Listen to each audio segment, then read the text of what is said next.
এ হে iPhone 16 pro max আর এটা হইলো iPhone 13 pro. কোনটার ক্যামেরা বেস্ট?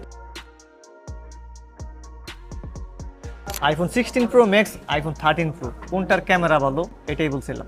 কিন্তু না, ক্যামেরা ভালো হওয়ার জন্য আপনাকে প্রফেশনালি ক্যামেরা সেটিং জানা লাগবে।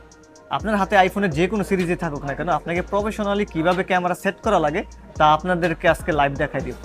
সর্বপ্রথম চলে যাবেন সেটিংয়ে। সেটিংয়ে যাওয়ার পর ক্যামেরা অ্যাপের উপরে ক্লিক করবেন রেকর্ড ভিডিওর উপরে। তারপর এখানে অনেকগুলো অপশনই পাবেন, আপনারা 4K 60 FPS এর উপরে ক্লিক করবেন। স্ক্রল করে নিচে আসলে এইচডিআর ভিডিও যেটা, এটা অন থাকবে, এটাকে নর্মালি অফ করে দিবেন। এটা অফ করে দিলে ভিডিওতে ভিভিড ফিল্টার কাজে লাগাতে পারবেন। ব্যাগে চলে আসবেন, ফরম্যাটসের উপরে ক্লিক করবেন। হাই এফিসিয়েন্সি থাকবে, এটাকে মোস্ট কম্পিটেবলের উপরে ক্লিক করে রাখবেন। ব্যাকে চলে আসবেন, প্রিভিয়াস সেটিংয়ের উপরে ক্লিক করবেন।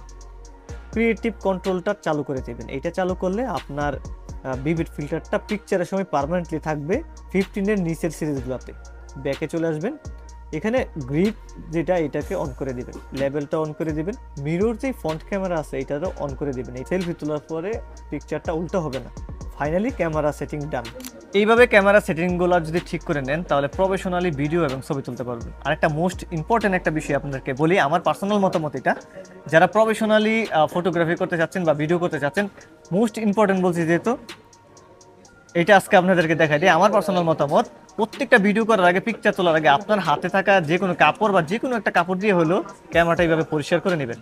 কারণ প্রচুর পরিমাণে ফিঙ্গারপ্রিন্টের ছাপ থাকায় আপনার অরিজিনাল যে ক্যামেরা রেজুলেশন এটা কিন্তু আপনার পাবেন না। সো এটা মোস্ট ইম্পর্টেন্ট। আশা করা যায় ক্যামেরা সেটিং নিয়ে আপনারা একদম ক্লিয়ার। ভালো প্রফেশনাল ভিডিও করুন আর আইফোন কেনার জন্য অবশ্যই আমাদের অ্যাপেলেক্সে চলে আসুন। ভালো থাকবেন, আসসালামু আলাইকুম।